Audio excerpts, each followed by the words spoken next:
이 시간에는 예수님의 비유를 하나하나 생각함으로써 특히 이제 마태복음 13장에 있는 그 하나님 나라, 그 천국 비유가 어떻게 우리에게 좀 더 와닿게 말씀하셨는지 우리가 그 당시 상을 보며 함께 한 가지씩 살펴보기를 원합니다. 천국에 대한 비유 중 몇 가지, 갈릴리 문화의 이해, 두 번째 시간을 함께 하도록 하겠습니다.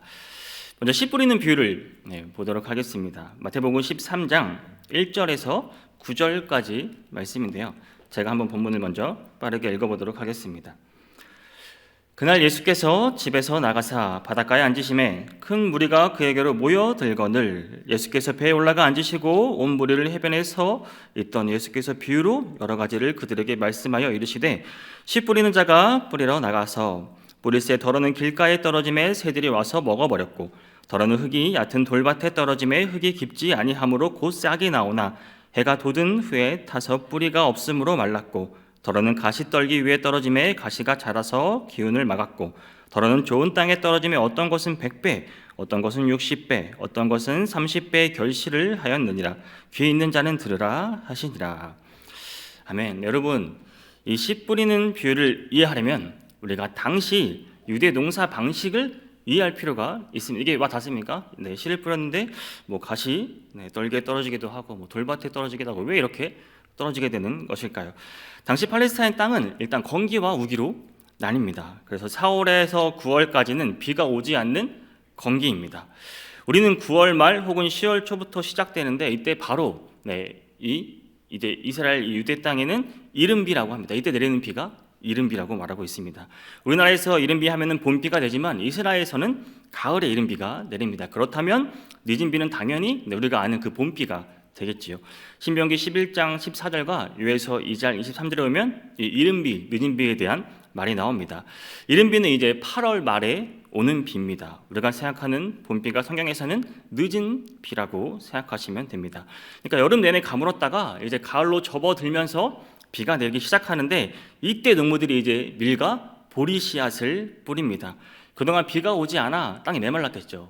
그 메마른 땅 가운데로 사람들이 열심히 다녀서 생긴 지름길도 있고 바깥에 길이 날 수도 있습니다. 또한 이스라엘 대부분 땅은 석회암으로 이루어진 단단한 땅이었습니다. 딱 보기에도 척박하죠. 돌밭이기 때문에 농토라고 할지라도 고운 흙만 있는 것이 아니었습니다. 농사에 적합하지 않은 땅이었습니다. 흙과 돌로 뒤섞여 있는 돌짝밭이었습니다. 또한 가시돋친 잡초가 수북히 쌓여 있기 일쑤였기 때문에 따라서 농사가 가능한 이스라엘은 이제 이런 땅이 짓는 것이 아니라 중앙에 이제 산악지대를 중심으로 농토가 있었기 때문에 계단식 농사가 대부분이었습니다. 그래서 먼저 돌을 다 골라내고 밭을 일꾼 다음 이제 감람나무나 포도나무 혹은 이제 밀이나 보리를 재배하였습니다. 그래서 한 계단 올라갈 때마다 밭을 일구다 보니 돌로 나온 축대를 쌓기도 하고 담을 쌓기도 합니다. 그리고 돌로 쌓은 계단에는 대개 가시덤불이 생기게 마련이었습니다. 그 옆으로 이제 사람이 다니는 길이 있었습니다. 그러면 이스라엘 이제 좁은 그 밭에 씨를 뿌리기 때문에 어떻게 되겠습니까? 바로 옆에 돌밭이나 가시반, 길가에 떨어지는 경우가 종종 있었습니다. 이것은 그 이스라엘의 독특한 농법에서 나온 비유입니다. 당시 사람들은 당연히 이 비유를 말씀을 듣는 순간 이해를 했겠죠. 이야기 자체를 이해 못할 사람은 아무도 없었을 것입니다. 온통 아스팔트 도로로 뒤덮인 이 세상에 익숙한 우리들에게는 낯설게 느껴질지 몰라도 농경사회에 살았던 예수님의 청중들에게는 흔히 경험하는 일상이었다는 말입니다. 오늘 비유와 밀접한 이 씨 뿌리는 방법은 당시 어땠을까요? 씨 뿌리는 자가 이제 밭을 오르면 씨를 이렇게 널리 뿌리는 것이었습니다. 씨를 담은 자루를 이제 옆구리에 끼고 씨앗을 한 통씩 집어 이렇게 넓게 흙 뿌리는 방식을 사용했습니다. 그런 방식은 씨앗을 마구 흙 뿌리는 것처럼 보이지만 사실 그렇지는 않았습니다. 농부들이 이제 숙련된 농부라면 한 곳에 씨를 무더기로 뿌려 낭비하는 일은 거의 없었다고 합니다. 골고루 씨를 뿌리기는 하지만 물론 그렇게 손으로 가장자리에 씨를 뿌릴 때 꼭 그 경계선 안에만 들어갈 수는 없겠죠. 그래서 씨앗이 넓게 뿌린 씨앗은 덜어은 밭 주변으로 떨어질 수밖에 없었습니다. 씨를 뿌릴 때 바람이라도 불면 덜어는 밖으로 떨어지곤 했습니다. 또한 씨앗을 담은 그 자루를 이제 노새에 또 등에 얹고 하루 한 모퉁이를 찢거나 이제 베어서 구멍을 내고 노새가 이제 말 아래 위로 다니는 동안에 씨가 뿌려지는 방법을 사용하기도 해왔다고 합니다. 물론 그러면 당연히 또 길 옆이나 돌가에 돌밭에 떨어지기도 했습니다. 따라서 이러한 이스라엘 농사에 있어서 돌밭, 가시덤불, 길가에도 씨가 뿌려질 수 있었습니다.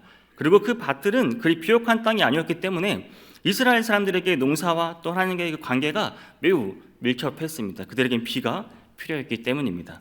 요엘서 2장 23절을 보면 시온의 자녀들아 너희는 너희 하나님 여호와로 말미암아 기뻐하며 즐거워할지어다. 그가 너희를 위하여 비를 내리시되 이른 비를 너희에게 적당하게 주시리니 이른 비와 늦은 비가 예전과 같을 것이라 라고 이들은 하나님과의 관계를 유지하게 되었습니다. 이러한 유대의 농사 방식과 배경을 이제 이해하고 씨 뿌리는 비유를 본문을 보시면 이제 더 이해가 이제 쉬우시죠. 이러한 사항에서 한번 이해해 보시기를 바랍니다. 당시 사람들은 예수님의 이 말씀을 듣고 쉽게 이해할 수 있었을 것입니다. 내용을 우리가 너무 많이 듣고 잘 알고 계실 것입니다. 최근에도 마태복음이 새벽에 계속 말씀으로 전해지기 때문에 어렵지 않으실 것입니다. 씨앗은 바로 하나님의 말씀입니다. 마태복음 13장 18절 그리고 19절 상반절까지 보면 그런즉 씨 뿌리는 비유를 들어라. 아무나 천국 말씀을 듣고 라고 말씀하며 천국 말씀, 하나님의 말씀을 씨앗에 비유합니다. 왜 씨앗에 비유했을까요? 씨앗에는 생명이 있기 때문입니다. 하나님의 말씀은 살아있는 말씀이기 때문입니다. 베드로전서 1장 23절에서도 이를 말해줍니다. 너희가 거듭난 것은 썩어질 씨로 된 것이 아니요 썩지 아니할 씨로 된 것이니 살아있고 항상 있는 하나님의 말씀으로 되었느니라 라고 말씀합니다. 씨앗이 하찮게 보이거나 혹은 능력이 있는 것처럼 하나님의 말씀은 구원의 능력이 있습니다. 히브리서 4장 12절 또한 이렇게 말하고 있습니다. 하나님의 말씀은 살아있고 활력이 있어 좌우의 어떤 검보다도 예리하여 홍가, 영가 및 관절과 골수를 찔러 쪼개기까지 하며 또 마음의 생각과 뜻을 판단하나니 하나님의 말씀에 생명이 있고 능력이 있음을 여러분 믿으시기를 바랍니다. 밭의 사람, 밭은 그 사람의 마음을 가리킵니다. 이게 어떻게 이러한 밭이 나는지 더 확실히 이해가 되시죠? 길가는 강박한 마음을 가리킵니다. 마태복음 13장 19절을 보면 아무나 천국 말씀을 듣고 깨닫지 못할 때는 악한 자가 와서 그 마음에 뿌려진 것을 빼앗나니 이는 곧 길가에 뿌려진 자요라고 말합니다. 이는 말씀을 들으나 이해하지 못하는 자들을 말합니다. 다친 마음입니다. 다친 이유는 교만으로 또 남의 말에 귀를 기울이지 않거나 새로운 진리에 대한 두려움으로 듣지 않으려고 하는 것입니다. 돌밭은 천박한 마음입니다. 외적 요인으로 인해 금세 마음이 바뀌는 것을 말합니다. 이스라엘 땅속은 작게 석회암이 되음이라 그랬죠. 석회암으로 되어 있습니다. 흙이 옅은 곳에서는 그 석회암 때문에 깊이 뿌리를 내리지 못한다고 합니다. 처음에는 태양열을 받아 싹이 자라지만 뿌리가 내리지 못하면 어떻게 되죠? 수분을 빨아들이지 못하고 그리고 해가 나면 결국 말라 버립니다. 이처럼 돌밭 같은 마음은 환난이나 또 핍박이 오면 넘어지는 자들을 말합니다. 말씀을 받을 때 기쁨으로 받으나 믿음 때문에 환난이 오고 자신이 바라는 것들과 멀어지게 될 때 믿음을 저버리는 사람들입니다. 가시밭에 떨어진 마음은 혼잡한 마음입니다. 그런 내적 요인으로 인한 갈등이 있다는 것입니다. 씨가 뿌려진 밭에 가시나무가 있으면 또 농가 피와 같이 먼저 자라서 또 곡식을 성장하는 것을 그 피들이 가로막습니다. 세상의 악도 또 선보다 쉽게 취할 수 있도록 우리에게 다가오죠. 이들은 세상의 욕심 때문에 넘어지는 자들입니다. 믿기는 믿지만 열매 맺지를 못하는 자들입니다. 무엇을 먹을까? 또 무엇을 입을까? 이런 염려로 또 마음이 나누어진 자들을 말합니다. 마지막으로 좋은 땅에 떨어졌다는 것은 하나님의 말씀을 받아들일 준비가 되었다는 것입니다. 열매 맺는 마음입니다. 당연히 우리는 좋은 땅, 또 좋은 마음밭이 되어야 하겠죠. 어떻게 그렇게 할 수 있겠습니까? 우리의 마음, 이 밭을 경작하여 옥토로 좋은 땅으로 바꿔야 하는 것입니다. 호세아 10장 12절은 이렇게 말씀합니다. 너희가 자기를 위하여 공의를 심고 인애를 거두라. 너희 땅은 기경하라. 지금이 곧 여호와를 찾을 때니 마침내 여호와께서 오사 공의를 비처럼 너희에게 내리시리라. 또한 예레미야 4장 3절에서는 이렇게 말씀하고 있습니다. 여호와께서 유다와 예루살렘 사람에게 이와 같이 이르노라. 너희 묵은 땅을 갈고 가시덤불에 파종하지 말라. 사랑하는 성도 여러분, 우리는 예수님의 말씀과 같이 그 씨를 받을 좋은 땅을 만들기 위해 항상 노력해야 하는 것입니다. 씨를 받아 또 싹을 내고 줄기를 키우고 열매를 맺는 밭이 될 수 있기를 바랍니다. 이 좋은 열매를 맺는 옥토와 같이 말씀의 씨를 통하여 또 좋은 열매, 전도의 열매, 거룩의 열매, 구제의 열매, 또 성령의 9가지 열매가 우리 마음속에 또 선행의 열매, 또 찬송과 간증의 열매를 모두 맺는 우리 성도님 되시기를 주님의 이름으로 축복합니다. 문화의 배경을 좀 아시니까 이제 조금 더 이해하기 쉬우시죠? 그런가요? 네. 다음은 하나님의 하늘나라 또 천국에 대한 비유 중 이제 가라지 비유를 함께 보도록 하겠습니다. 마태복음 13장 24절에서 30절까지 말씀을 제가 먼저 읽겠습니다. 예수께서 그들 앞에 또 비유를 들어 이르시되 천국은 좋은 씨를 제 밭에 뿌린 사람과 같으니 사람들이 잘 때 그 원수가 와서 곡식 가운데 가라지를 덧뿌리고 갔더니 싹이 나고 결실할 때 가라지도 보이거늘 집주인이 종들이 와서 말하되 주여 밭에 좋은 씨를 뿌리지 아니하였나이까 그런데 가라지가 어디서 생겼나이까 주인이 이르되 원수가 이렇게 하였구나 종들이 말하되 그러면 우리가 가서 이것을 뽑기를 원하시나이까 주인이 이르되 가만두라 가라지를 뽑다가 곡식까지 뽑을까 염려하노라 둘 다 추수 때까지 함께 자라게 두라 추수 때는 내가 추수꾼들에게 말하기를 가라지를 먼저 거두어 볼사르게 단으로 묶고 곡식은 모아 내 곡간에 넣으라 하리라. 아멘.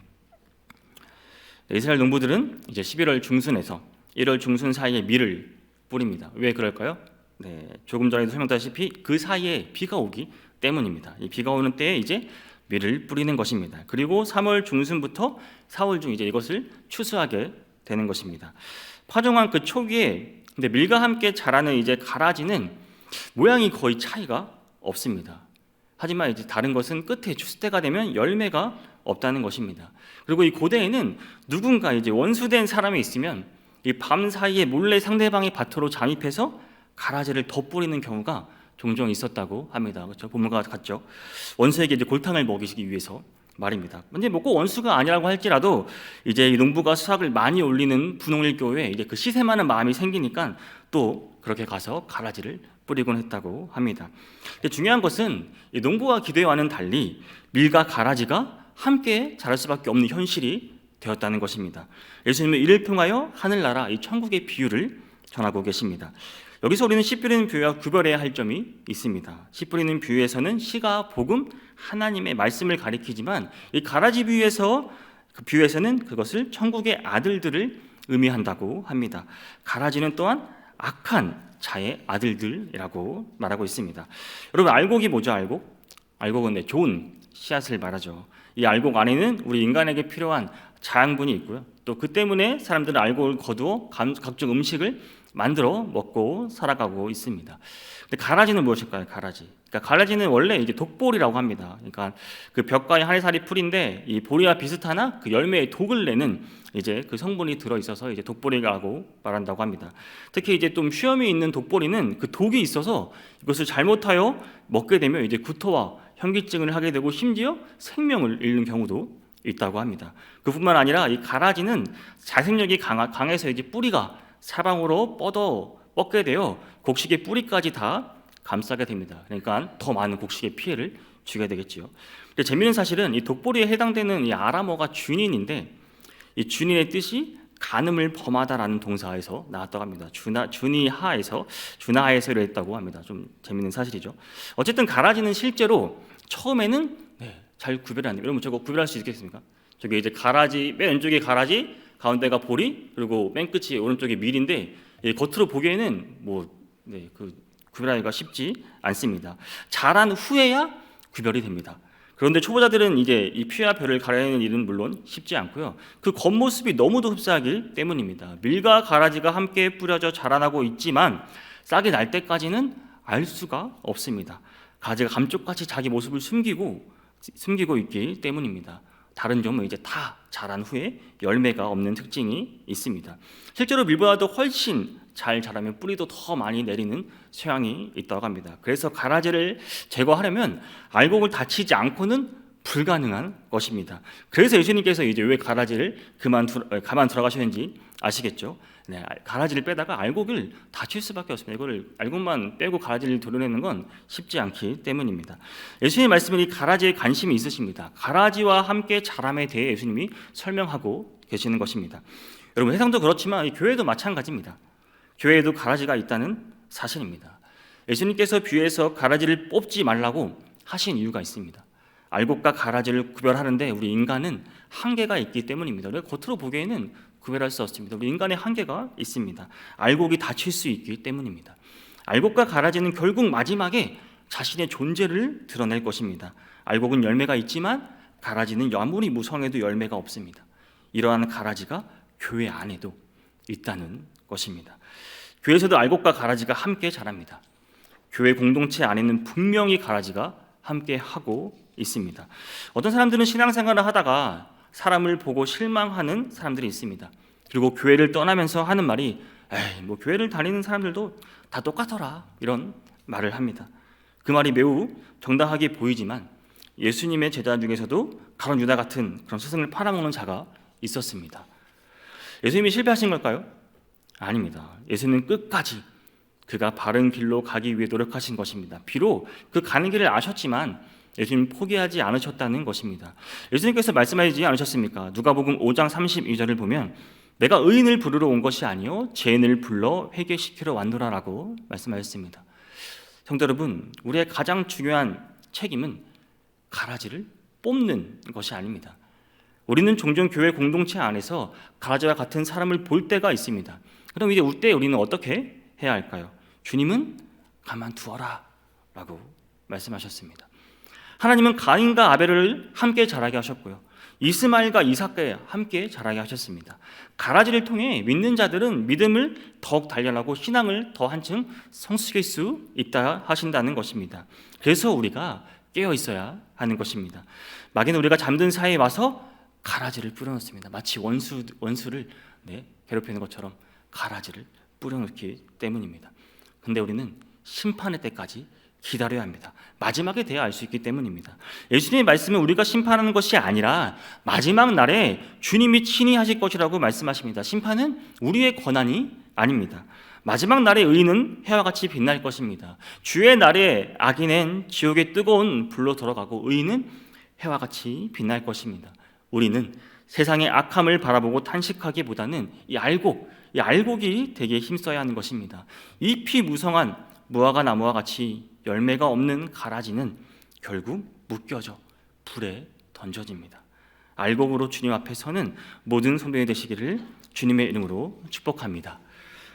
또한 이 가라지 비유와 비슷한 비유가 이제 마태복음 13장에 또 나옵니다. 마태복음 13장 47절에서 50절에 나오는 그물 비유가 바로 그것인데요. 본문을 먼저 한번 읽겠습니다. 또 천국은 마치 바다에 치고 각종 물고기를 모는 그물과 같으니 그물에 가득함에 물가로 끌어안고 앉아서 좋은 것은 그릇에 담고 못된 것은 내버리느니라. 세상 끝에도 이러하리라. 천사들이 와서 의인 중에서 악인을 갈라내어 풀무불에 던져 넣으리니 거기서 울며 이를 갈리라. 그물로 이제 고기 잡는 이야기를 하려고 합니다. 이제 농업을 봤으니까 이제 어업을 봐야겠죠. 그래서 이스라엘이 어떻게 고기를 잡았을까요? 당시 이스라엘에 이제 가장 많이 한 법은 두 가지 방법이 있었습니다. 먼저 투망, 그물을 던져서 예수님이 또 베드로에게 말씀하셨죠. 그물을 던지라고. 그래서 그물을 던져서 투망을 잡는 방법이 있었고, 또 하나 이제 늘어뜨리는 이제 예인 망식 그물이라서 이제 그물을 끌어온다 해서 보통 이제 뭐 육지에 두고 배가 갖고 오는 방법이 있고, 저처럼 그림처럼 이제 배에 두 개의 그물을 달고 밑에서 이제 그물을 끌어오는 방법이 있었습니다. 이제 이 비유에 나오는 그물은 이제 이 방법, 예인망식 그물로 해서 물고기를 낚는 방법을 묘사하고 있는 것입니다. 즉 아래는 줄을 달아 바다에 닿게 하고 이제 위에는 부표를 이용해서 쇠면을 뜨게 해서 한쪽 끝 해변으로 묶어두고 바다에 두거나 저처럼 배 두 개를 가지고 끌고 이제 해안으로 다 가지고 물고기를 끌고 오는 것입니다. 그러면 어부는 이제 어떻게 할까요? 좋은 고기는 그릇에 담고 이제 마땅치 않은 것들은 뭐 식용이 아니거나 뭐 비늘이 찢어졌거나 이제 지느러미가 없는 것들은 해안가에 버리거나 바다에 던져지곤 했습니다. 어부가 좋은 물고기는 그릇에 담고 못된 것은 이제 내어버리는 그런 비유, 그 내용이 이제 이 본문에서 말하고 있는 것입니다. 더 나아가 이상이 마지막 날에 있을 궁극적인 또 심판에 대한 경고까지 하고 있는 말씀입니다. 예수님은 이를 비유로 들어서 천국에 설명하고 계시는 것입니다. 그러면 금과 같은 천국은 어떠한 천국을 말하는지 하나씩 살펴보겠습니다. 천국은 뭐라고 말하고 있습니까? 각종 물고기를 모으는 그 그물과 같다고 말하고 있습니다. 우리가 살고 있는 또 이 교회는 다양한 사람에게 복음을 전하는 사명을 가지고 있습니다. 바리새인들이 스스로 본인들만 의인으로 여기고 또 다른 사람들과 분리되고자 하였지만 예수님은 그들과 다르셨습니다. 그들을 비판하셨을 뿐만 아니라 스스로 또 세리와 창교와 같은 그런 친구들, 또 죄인을 부르러 온 분으로 본인을 소개하고 계십니다. 예수님이 우리에게 지상 명령을 하신 것처럼 모든 사람이 예루살렘을 넘어서 또 온 유대와 사마리아와 땅끝까지 당신의 증인이 되기를 원하셨습니다. 모두들 말입니다. 우리는 누구에게 복음을 전해야 할까요? 좀 보기에 좀 점잖고 좀 착실한 사람 되나요? 아니면 딱 볼 때 이 사람은 좀 예수님 믿을 것 같은데 이런 사람한테 복음을 전해야 할까요? 우리는 누구에게 천국의 복음을 전하고 계십니까? 디모데후서 4장 2절에서는 이렇게 말합니다. 너는 말씀을 전파하라. 때를 얻든지 못 얻든지 항상 힘쓰라. 범사에 오래 참음과 가르침으로 경책하며 경계하며 권하라 라고 말합니다. 모든 이들을 향하여 편견 없이 복음을 증거해야 하는 것입니다. 우리가 그물로 물고기를 한번 잡아 생각해 보십시오. 이거를 우리가 좋은 걸 나쁜 고를 수가 있습니까? 그렇죠. 누구나 어떤 물고기든 다 건져 잡힙니다. 물고기를 잡을 때 좋은 물고기인지 나쁜 물고기인지 우리는 신경 쓸 필요가 없다는 말입니다. 물고기를 선별하는 것은 우리 몫이 아닙니다. 그것은 주님께서 천사들을 동원하셔서 하실 일입니다. 그럼 우리는 다만 열심히 물고기를 잡으면 되는 것입니다. 우리가 사랑 낚는 어부들이 되어야 한다는 말입니다. 그러나 세상 끝에는 반드시 분리될 것입니다. 예수님은 좋은 고기는 그릇에 담고 못된 고기는 버려놓을 것 같이 세상 끝도 그러하다고 오늘 본문에서 말씀하고 있습니다. 세상은 끝이 있습니다. 많은 사람이 세상은 천년만년 살 것처럼 하고 있지만 그러나 예수님은 초지일관하게 처음과 끝, 창조와 종말을 계속해서 말씀하고 계십니다. 어떤 종교는 같이 죽은 사람이 또 다시 나고 계속 윤화한다고 말하지만 그렇지 않습니다. 그 세상 끝은 심판입니다. 예수님은 비유를 통해서도 심판에 대해서 말씀하십니다. 마태복음 25장 31절에서 34절을 보면 인자가 자기 영광으로 모든 천사와 함께 올 때 자기 영광의 보좌에 앉으리니 모든 민족을 그 앞에 모으고 각각 구분하기를 목자와 양과 염소를 구분한 것 같이 하여 양은 그 오른쪽에 염소는 왼편에 두리라. 그때 임금이 그 오른편에 있는 자들에게 이르시되 내 아버지께 복받을 자들이여 나와 장세로부터 너희를 위하여 예비된 나라를 상속받으리라. 좀 건너뛰어서 마태복음 25장 41절을 보면 또 왼편에 있는 자들에게 이르시되 저주를 받은 자들아 나를 떠나 마귀와 그 사자들을 위하여 예비된 영원한 불에 들어가라라고 분명히 말씀하고 계십니다. 특히 예수님은 의인 중에서 악인을 구별해내는 것을 강조하셨습니다. 가라지 비유에서 예수님 말씀하셨습니다. 예수님께서 공동체 안에서의 분리를 말씀하셨습니다. 우리가 긴장해야 할 이유가 바로 여기 있습니다. 같은 교회 공동체 안에서도 구원에 이르지 못할 자가 있다는 말씀입니다. 그것은 누가 알 수 있습니까? 우리는 알 수 없죠. 오직 하나님만이 아시는 것입니다. 우리가 남을 판단할 것이 아니라 우리 자신을 우리는 더욱 조심해야 하는 것입니다. 사랑하는 성도 여러분, 주님은 천국에 대한 비유를 말씀하시면서 또한 세상 종말을 염두에 두고 가르치셨습니다. 천국은 우리 모든 성도의 종착역입니다. 우리는 누구나 오늘 당장 죽는다 해도 천국에 돌아갈 준비를 하고 있어야 합니다. 주님께서는 여러 가지 천국 비유들을 말씀하신 이유는 이것이 먼 훗날의 일이 아니기 때문입니다. 지금 우리가 천국의 자녀로 하나님의 자녀로 살아야 하고 있어야 되고 또 언제든지 세상 떠날 때가 되면 천국으로 들어가야 하기 때문입니다. 세상 끝에 이루어가겠다고 말씀하시면서 천국과 풀무불을 말씀하십니다. 하나님의 결정에 의해 심판하십니다. 그물을 치고 또 고기를 몰고 육지에 인양하는 데까지 이것이 이제 우리의 일입니다. 고기를 분류하고 처분하는 일은 하나님이 하시는 일이십니다. 사람은 개입할 여지가 없습니다. 이 가라지 비유에서도 알곡과 가라지를 분류하고 처분하는 일은 주님께서 주권적으로 하시는 일입니다. 사람이 개입할 여지가 없고 개입해서 우리가 분류할 능력도 있지 않습니다. 역사의 종말과 심판은 하나님의 주권이란 말입니다. 내 생각과 내 판단과 이거와 상관없이 하나님의 역사는 지금도 진행되고 있습니다. 천국이나 지옥도 내 판단과 내 생각과 상관없이 다가옵니다. 이것이 비유에 담긴 메시지입니다. 사랑하는 성도 여러분, 주님은 인간의 최종 상태, 영원한 지옥에 대해서 그물의 비유를 통하여 거듭 경고하고 계십니다. 여러분은 그날을 어떻게 준비하고 살고 계십니까? 주님이 부르시는 그 날에 천국 백성으로 하나님 나라에 들어갈 확신이 있으십니까? 하나님께서는 크게 칭찬하시고 큰 상급을 주실 것을 기대하며 우리가 열심히 하나님을 기쁘시게 하며 살아가고 있습니까? 이 시간이 우리를 다시 한번 돌아보고 또 복음을 전하는 일에 도전받을 수 있는 시간이 되기를 원합니다. 이번에는 마태복음 13장 31절, 32절에 나와 있는 이 겨자씨 비유를 한번 보도록 하겠습니다.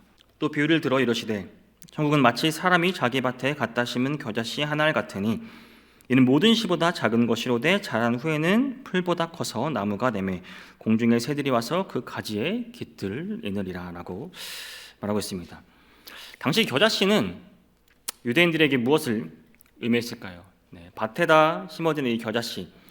이 겨자씨는 씨 중에 가장 작은 씨앗입니다. 또 씨앗 하나 이제 그 크기가 거의 보통 2mm, 작은 건 1mm가 지나지 않아서 이게 손으로 집기조차 어렵다고 합니다. 예수님께서는 이 세상에 많은 종류의 씨가 있음에도 불구하고 겨자씨를 비롯한 이유는 씨앗 중에 가장 작은 것에 속하기 때문입니다. 그리고 이제 그 이스라엘 당시 또 겨자가 많이 있었기 때문입니다. 겨자씨는 작은 것을 의미합니다. 유대인들은 가장 작은 것을 의미할 때 흔히 겨자씨에 비유하곤 했습니다. 그 당시의 문화가 그랬습니다. 그래서 예수님은 겨자씨를 통한 말씀을 많이 하셨습니다. 마태복음 17장 20절에도 보면은 이르시되 너희 믿음이 작은 까닭이니라 진실로 너희에게 이르노니 만일 너희에게 믿음이 겨자씨 한 알만큼만 있어도 이 산을 명하여 여기서 저기로 옮겨지라 하면 옮겨질 것이요 또 너희가 못할 것이 없으리라고 말하며 이 겨자씨에 대한 비유를 많이 사용하였습니다.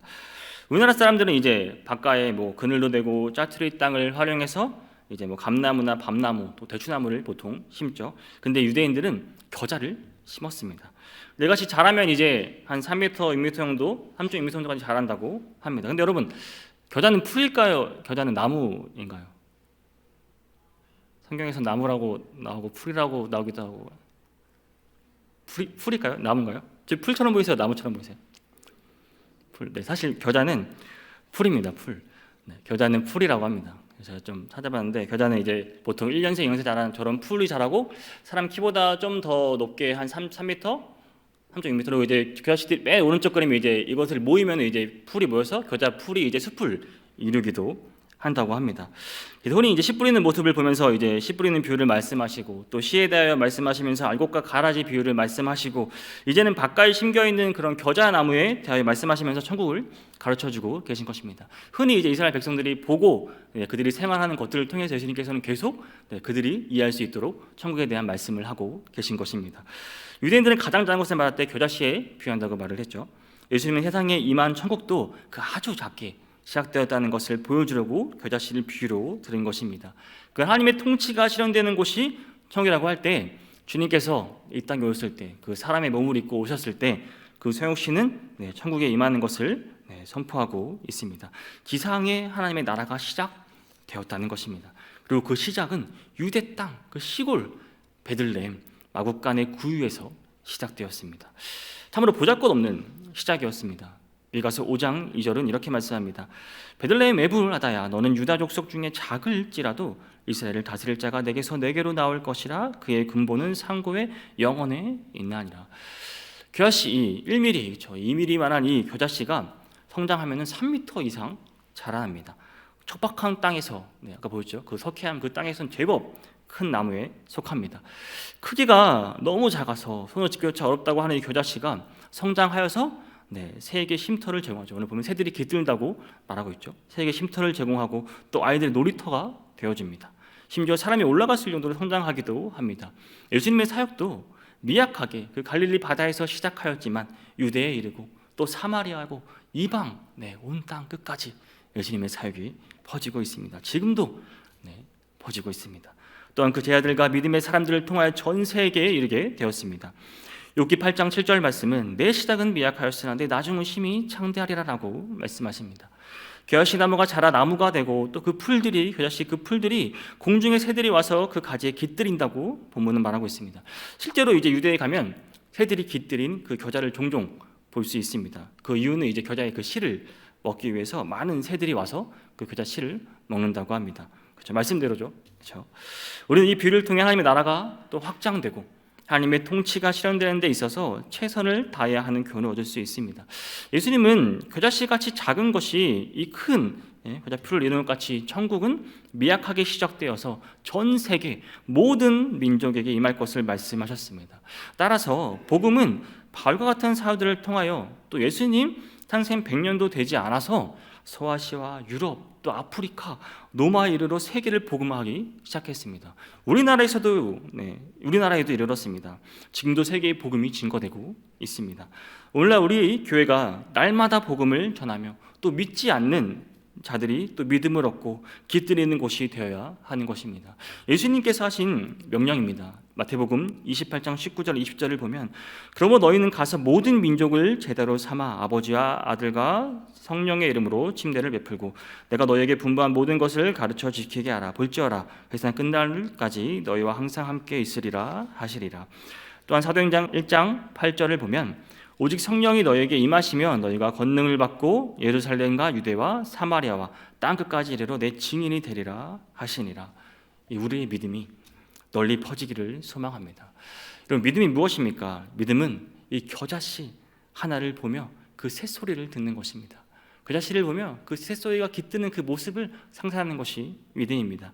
겨자씨 하나를 땅에 심겨 그것이 자라 또 큰 풀이 되고 그 풀에 새가 깃들이고 노래하는 새소리를 듣는 것입니다. 하나님의 나라는 하나의 작은 겨자씨로부터 시작됩니다. 하나님은 우리의 변화를 우리가 그 변화의 주인공이 되기를 부르고 계십니다. 그분 안에 마음을 열고 그 생명의 주님을 받아들이기만 하면 겨자씨의 변화가 우리 마음속에서 새 일을 행하실 것입니다. 그 자그마한 그 1mm, 2mm 되는 그 겨자씨 한 믿음만 있으면 되는 것입니다. 여러분, 믿음으로 순종하여 하나님의 영광을 이루어가는 저와 여러분이 될 수 있기를 주님의 이름으로 축복합니다. 마지막으로 겨자씨에 대한 예화를 하나 말씀드리고 또 누룩 비유를 함께 보도록 하겠습니다. 그 페르시아 유명한 장군이었던 그 다리우스 황제가 있었습니다. 다리우스 황제는 유럽 침략을 하면서 그 첫 번째 치렀던 전쟁이 알렉산더 그 대자가 거느리는 군대와의 전쟁이었습니다. 그때 다리우스는 알렉산더 그 대제에게 병사 하나를 시켜서 선물 하나를 보냈습니다. 선전포고를 하는 것이지요. 그것은 참깨가 잔뜩 들어있는 것이었습니다. 이 자루에 깨들이 얼마나 엄청나게 그 자루에 깨가 들어있었겠습니까? 그것은 그 다리우스 황제가 우리 군대는 이렇게 많다. 그러니 손들고 항복하라. 너희들은 승산이 없다라는 경고를 보낸 것입니다. 깨가 잔뜩 들어있는 그 부대를 받은 알렉산더 대제는 답장으로 작은 봉투에다가 씨 하나를 넣어서 보냈다고 합니다. 그것이 바로 겨자씨였습니다. 그것은 이런 뜻이 담겨 있습니다. 우리가 작다고 무시하지 말라. 우리는 무섭다. 우리는 놀라운 생명력을 가지고 있다. 우리는 용감하다. 우리는 너희들과 맞이할 준비가 되어 있다. 그리고 알렉산더 대제가 승리했습니다. 그 겨자씨에 엄청난 생명력이 있음을 말해줍니다. 이와 마찬가지로 누룩 비유도 비슷한 의미가 있습니다. 누룩의 진정한 의미는 어디에 있을까요? 마태복음 13장 33절 말씀을 먼저 보겠습니다. 또 비유로 말씀하시되 천국은 마치 여자가 가루 서말 속에 갖다 넣어 전부 부풀게 한 누룩과 같으니라 라고 말씀합니다. 누룩이 뭐죠? 누룩은 원래 곡식을 쪄서 으스한 곳에 두어 누룩 곰팡이를 번식시키는 것입니다. 우리나라에서는 주로 찐 쌀, 그렇죠. 그리고 찐 콩에 번식시켜 술, 엿, 맥주, 된장, 이런 간장 등을 만들었습니다. 이스라엘에서는 어떻게 사용했을까요? 이스라엘에서는 누룩을 밀에 번식시켜서 밀가루를 부풀게 하여 빵을 만드는데 주로 사용하였다고 합니다. 만일에 누룩이 없다면 빵은 매우 딱딱하고 맛이 없는 밀가루 떡에 불과하게 되는 것이지요. 이스라엘에서는 이 떡이 주식이었기 때문에 이들에게 누룩은 필수였습니다. 그래서 예수님의 이 비유는 앞에 나온 겨자씨 비유와 대꾸로 이루어서 겨자씨 비유가 남자들의 그 농업에 관한 이해를 도왔다면 누룩 비유는 여자들의 그 가사 생활에 맞추어 비유로 설명하신 것입니다. 천국 비유를 누구나 이해할 수 있게 쉽게 또 비유를 말씀하신 예수님의 지혜가 돋보입니다. 예수님은 누구나 이해하기를 원하셨기 때문입니다. 예수님이 물고기 2마리와 그 보리떡 5개로 5천 명을 먹이신 사건을 보면 그 당시에 이미 빵을 만들어 파는 장사가 있었음을 우리는 알 수 있습니다. 그러나 대부분 이스라엘의 이제 그 가정에서는 떡을 만들어 먹었는데 그 밀이나 이제 다른 곡물을 절구해 맷돌에 이제 매일 갈아서 이제 물이나 이제 양유 그 양의 젖을 개고 또 누룩을 넣어서 부풀린 다음에 이제 때에 따라 두껍게 혹은 얇게 해서 이제 화로에 구워서 먹는 게 그들의 주식이었습니다. 특히 누룩을 넣지 않는 떡을 이제 뭐라 그러죠? 이게 무교병이라고 하죠. 그래서 이제 유월절에 이 무교병을 특별한 의식의 떡으로 먹기도 하였습니다. 그렇다면 이 마태복음 13장 33절에서 말하는 그 가루 서말 속의 누룩의 의미는 그럼 무엇을 말하는 것일까요? 예수님께서 말씀하신 가루 서말은 이제 마른 양을 말하는데 가루 서말은 이제 세 스아로 한 1에바라고 합니다. 근데 1에바는 15멜인데 당시 1오멜이 어떤 그 양이었냐면 이스라엘 백성이 이제 한 사람이 하루 양식을 먹었던 양이 그게 1오멜이었습니다. 그러니까 10오멜이라고 하면은 10사람이 하루를 먹을 수 있는 그 많은 양을 말하는 것이죠. 그러니까 가루 서말이면은 10사람이 하루를 먹을 수 있는 그 많은 양을 말하는 것입니다. 그러니까 30명이 한 끼를 먹을 수 있었겠죠. 창세기 18장 6절을 보면 이것을 확인할 수 있습니다. 아브라함이 급히 장막으로 가서 사라에게 이르되 속히 고운 가루 3스아를 가져다가 가루 서말이죠. 반죽하여 떡을 만들라 하고 그래서 떡을 만들어 이렇게 이 정도의 떡을 만들어서 먹었었습니다. 반면에 그 속에 누룩은 아주 적은 양입니다. 서말 속의 누룩은 그냥 한 줌이면은 충분합니다. 그것이 반죽 속에서는 보이지도 않습니다. 그러나 누룩이 섞은 밀가루 반죽은 밤새워 발효가 되겠죠. 그래서 발효가 되고 그 누룩은 가루 서말 전체를 부풀게 합니다. 이 한 줌의 누룩이 서말 전체를 부풀게 하는 것입니다. 그것은 누룩의 생명력이 강하게 영향을 미치는 것입니다. 적은 양으로 눈에 보이지도 않지만 전체를 변화시키고 부풀게 하는 것입니다. 예수님은 그런 배경 속에서 당시의 여성들의 그 천국의 은밀한 확장성을 이해하기 쉽게 비유로 설명하신 것입니다. 천국이 이렇다는 것입니다. 천국은 알지 못하는 사이에 성장하고 또 세상을 변화시킵니다. 천국의 시작이 어땠습니까? 예수님의 그 유대 땅 베들레헴의 그 마국간의 구유, 거기 한 목수의 아들로 예수님은 세상에 오셨습니다. 그 세상의 그 한 구석, 그 갈릴리에서 복음을 전하고 유대인의 모함과 그 로마인들의 그 무관심과 핍박 속에서 십자가에 힘없이 돌아가신 것처럼 보였습니다. 그러나 그 시작은 미약하였지만 결과는 엄청난 것이었습니다. 예수님의 제자들도 당시 그 소외계층인 어부 또 세리 같은 그런 죄인 같은 사람들이었습니다. 그의 복음을 처음에 받았던 자들은 죄인으로 분류된 세리, 창기, 환자, 또 여자들과 어린아이들 같이 부족한 자들이 많았습니다. 예수님께서는 스스로 그 세리 마태의 집에서 식사하실 때 다음과 같이 말씀하셨습니다. 마가복음 2장 15절에서 17절입니다. 그의 집에 앉아 잡수실 때 많은 세리와 죄인들이 예수와 그의 제자들과 함께 앉았으니 이는 그러한 사람들이 많이 있어서 예수를 따름이더라. 바리새인의 서기관들이 예수께서 죄인 및 세리들과 함께 잡수는 것을 보고 그의 제자들에게 이르되 어찌하여 세리 및 죄인들과 함께 먹는가? 예수께서 들으시고 그들에게 이르시되 건강한 자에게는 의사가 쓸데없고 병든 자에게야 쓸데 있느니라. 나는 의인을 부르러 온 것이 아니요 죄인을 부르러 왔노라 하시니라. 우리나라에서도 복음은 아주 작게 시작되었습니다. 그냥 몇몇 선교사님들에서 시작되어 많은 교회가 처음에 천막 속에서 또 작은 사랑방에서 또 지하 예배당에서 출발하여 성장하였습니다. 그러나 천국을 알지 못하는 사이에 천국은 세상을 변화시킵니다. 누룩이 퍼진 증거를 어떻게 알 수 있습니까? 밀가루가 부푼 것으로 또 색깔이 누렇고 푸르게 변한 것으로 있는 그것을 알 수 있습니다. 초기에 로마는 기독교를 핍박하였습니다.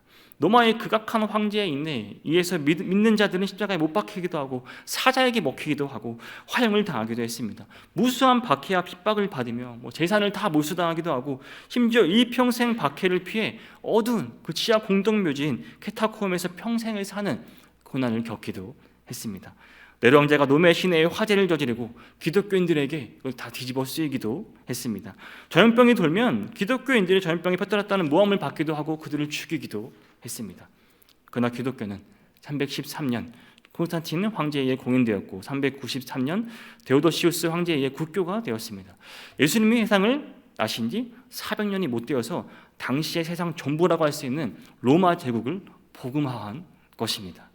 그것은 누룩과 같이 복음에는 강한 생명력이 있고 선한 영향력을 나타냈기 때문입니다. 이처럼 우리 기독교는 양적으로 또 질적으로 성장한 것입니다. 이 복음, 천국은 세상 땅끝까지 다다를 것입니다. 누룩은 가루 서말 전체를 부풀게 하였습니다. 천국은 이처럼 세상을 전부 다 변화시킵니다. 예수님이 승천하시기 전에 제자 열왕을 만나서 이 지상 명령을 주셨습니다. 그리고 주님의 이 명령은 예수님의 제자들을 변화시키고 또 예루살렘과 온 유대와 사마리아와 아시아, 유럽, 아프리카로 퍼져나갔던 것입니다. 이것이 사도행전의 기록입니다. 천국은 누룩같이 적은 양이지만 전부를 변화시키는 능력이 있습니다. 우리도 적은 수이고 또 여러 가지로 우리 부족하지만 세상을 전부 변화시키는 누룩이 되어야 한다는 말씀입니다. 선한 영향을 발휘하여 세상을 변화시키시기를 바랍니다. 사랑하는 성도 여러분, 하나님의 나라는 겨자씨처럼 지극히 작은 것부터 시작됩니다. 그리고 누룩처럼 남들이 어쩌면 달갑지 않은 시선으로 바라보기도 합니다. 그러나 반드시 자랍니다. 그리고 팽창됩니다. 하나님의 생명이 왕성하게 활동하는 게 바로 하나님의 나라입니다. 오늘 우리는 남들이 하찮게 여기고 또 합당하게 여기지 않는다고 할지라도 하나님의 나라는 약함 속에 강하고 전능하시다는 그 사실을 믿고 낙심하지 마시기를 바랍니다. 오늘 우리는 마태복음 13장 중 그 하나님의 나라, 이 천국 비유 중에 5가지를 이제 그 당시 문화와 함께 그 배경을 통해 좀 더 쉽게 살펴보았습니다. 좀 더 이 천국 비유를 조금 더 확실하게 이해하실 수 있으신가요? 네. 원경 문화를 통해 또 우리는 씨 뿌리는 비유, 또 가라지 비유, 그리고 어업 문화를 통해 그물 비유, 그리고 당신이 볼 수 있었던 그 겨자씨, 누룩을 통한 비유를 보았습니다. 하나님의 나라를 어떻게 이해해야 하는지, 또 어떻게 변화되고 어떻게 확장되어 가는지 그 과정에 또 어떠한 또 사탄의 유혹이 있을 수도 있고, 또한 종말 때 마지막 때와 천국과 지옥은 어떻게 되는지 또 종말까지 알 수 있는 말씀이 이 내용 안에 다 있습니다. 오늘 들은 말씀, 여러분 그 당시 문화를 이해하면 더 쉽게 우리가 알 수 있습니다. 한번 이 이미지를 그리면서 문화 속에서 이 말씀을 다시 한번 또 돌아보시기를 바랍니다. 더 잘 기억하시고 이해가 되실 것입니다. 우리가 이 천국의 비밀, 이 하나님의 나라를 먼저 알고 또 복음이 땅까지 퍼지는 그 일에 우리도 도구로 사용되어지기를 원합니다. 우리 인생의 마지막 순간까지 복음이 전파하는데 크게 쓰임받을 수 있는 모든 성도들 되시기를 주님의 이름으로 축복합니다.